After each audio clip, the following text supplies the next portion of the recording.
Hello, and welcome to Harry Potter and the Methods of Rationality, the podcast. Written by Eliezer Yudkowsky, read by Eneasz Brodsky, based on the works of J.K. Rowling. We got a short chapter this week, so I'm opening with a few notes. First, congratulations to Toasted Cake, winner of the 2012 Best New Speculative Fiction Podcaster/Team Parsec Award.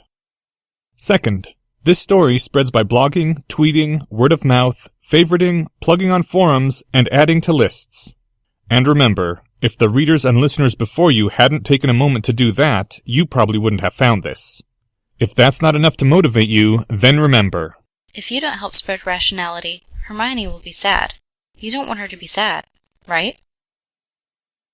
Chapter 66, Self-Actualization, Part 1.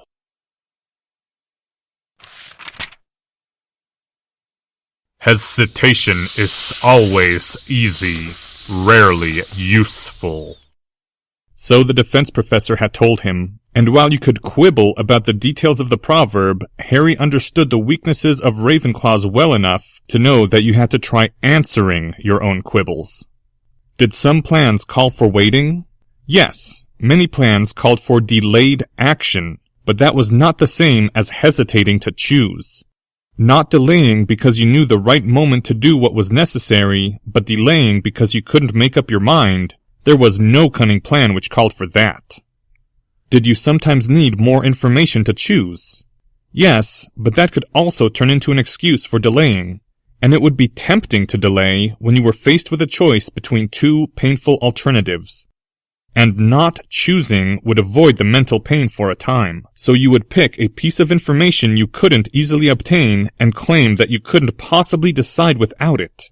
That would be your excuse. Although, if you knew what information you needed, knew when and how you would obtain that information, and knew what you would do depending on each possible observation, then that was less suspicious as an excuse for hesitating. If you weren't just hesitating, you ought to be able to choose in advance what you would do once you had the extra information you claimed you needed. If the Dark Lord were really out there, would it be smart to go along with Professor Quirrell's plan to have someone impersonate the Dark Lord? No. Definitely no. Absolutely not. And if Harry knew for a fact that the Dark Lord wasn't really out there, in that case... The defense professor's office was a small room, at least today. It had changed since the last time Harry had seen it, the stone of the room becoming darker, more polished. Behind the defense professor's desk stood the single empty bookcase that always decorated the room, a tall bookcase stretching almost from the floor to the ceiling with 7 empty wooden shelves. Harry had only once seen Professor Quirrell take a book from those empty shelves, and never seen him put a book back. The green snake swayed above the seat of the chair behind the defense professor's desk, the lidless eyes staring unblinking at Harry from close to his own eye level. They were warded now by 22 spells, all that could be cast within Hogwarts without attracting the headmaster's attention. "No," hissed Harry. The green snake cocked its head, tilting it slightly. No emotion was conveyed by the gesture, not that Harry's Parselmouth talent conveyed to him. "Reason not," said the green snake. "Too risky," Harry said simply. That was true whether or not the Dark Lord was out there. Forcing himself to decide in advance had made him realize that he'd just been using the unanswered question as an excuse to hesitate. The same decision was the same, either way. For a moment, the dark pitted eyes seemed to gleam blackly. For a moment, the scaled mouth gaped to expose the fangs. "Think you have learned wrong lesson, boy, from previous failure. My plans are not in habit of failing, and last one would have gone flawlessly but for your own foolishness. Correct lesson is to follow steps laid down for you by older and wiser Slytherin. Tame your wild impulses." "Lesson I learned is not to try plots that would make girl-child friend think I am evil, or boy-child friend think I am stupid," Harry snapped back. He'd been planning a more temporizing response than that, but somehow the words had just slipped out.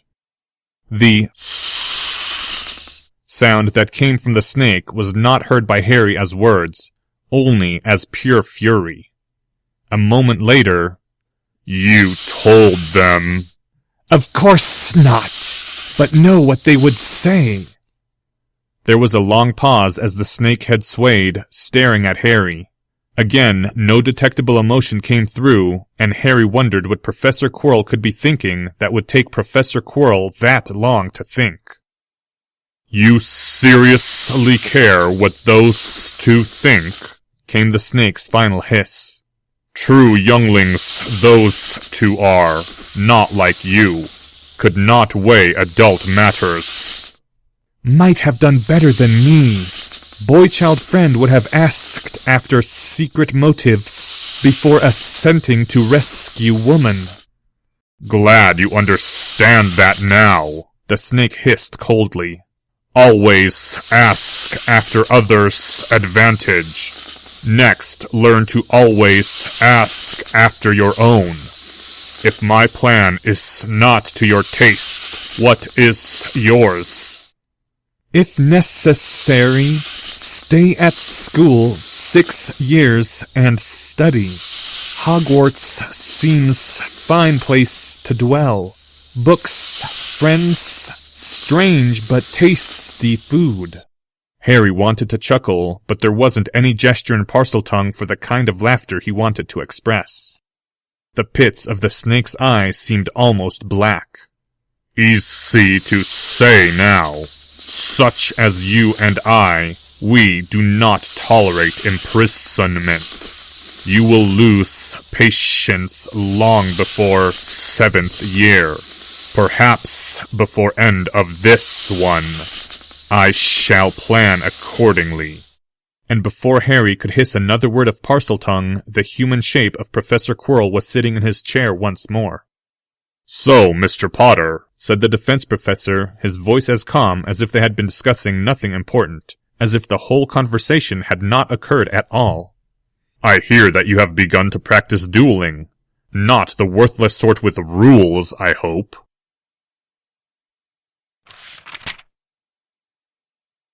Hannah Abbott looked as unnerved as Hermione had ever seen her, except on the day of the Phoenix, the day Bellatrix Black had escaped, which shouldn't ought to count for anyone. The Hufflepuff girl had come over to the Ravenclaw table during dinner and tapped Hermione on the shoulder, and very nearly dragged her away. "Neville and Harry Potter are learning dueling from Mr. Diggory," Hannah blurted as soon as they were a few steps away from the table. "Who?" said Hermione.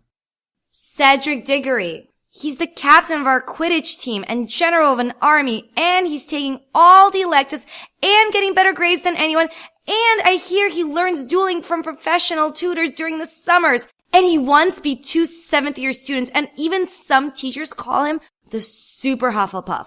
And Professor Sprout says that we should all emulate him, or something like that. And..." After Hannah finally stopped for air, the list had gone on for a while, Hermione managed to insert a word in edgewise. "Sunshine Soldier Abbott, calm down. We're not going to be fighting General Diggory, right? Sure, Neville's studying to beat us, but we can study too." "Don't you see?" Hannah shrieked, raising her voice a lot louder than it should have been if they were trying to keep the conversation private from all the Ravenclaws looking at them. "Neville isn't studying to beat us. He's practicing so he can fight Bellatrix Black. They're going to go through us like bludgers through a stack of pancakes." The Sunshine General gave her soldier a look. "Listen," said Hermione. "I don't think a few weeks of practice is going to make anyone an invincible fighter. Plus, we already know how to handle invincible fighters. We'll concentrate fire on them, and they'll go down just like Draco." The Hufflepuff girl was looking at her with mixed admiration and skepticism. Aren't you even, worried?" "Oh, honestly," said Hermione. Sometimes it was hard being the only sensible person in your whole school year. "Haven't you ever heard the saying, the only thing we have to fear is fear itself?" "What? That's crazy. What about Lethifolds lurking in the darkness and being put under the Imperius Curse and horrible transfiguration accidents and..." I mean... said Hermione, exasperation leaking out into her now raised voice. She'd been hearing this sort of thing all week now. How about if we wait until after the Chaos Legion actually crushes us to get so scared of them, and did you just mutter Gryffindors under your voice? A few moments later, Hermione was walking back to her place at the table with a sweet smile plastered on her young face. It wasn't the terrible cold glare of Harry's dark side, but it was the scariest face she knew how to make. Harry Potter was going down.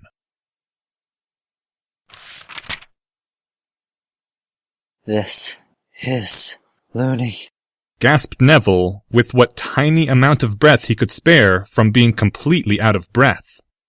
This is brilliant, said Cedric Diggory. The eyes of the Super Hufflepuff gleamed with manic enthusiasm, shining like the sweat on his forehead as he stamped his feet through the dance of one of his dueling postures. His usually light steps had changed to heavier stomps, which might have had something to do with the transfigured metal weights they'd all attached to their arms and legs and strapped over their chests. Where do you get these ideas, Mr. Potter? A strange old shop in Oxford, and I'm never shopping there again. Thud.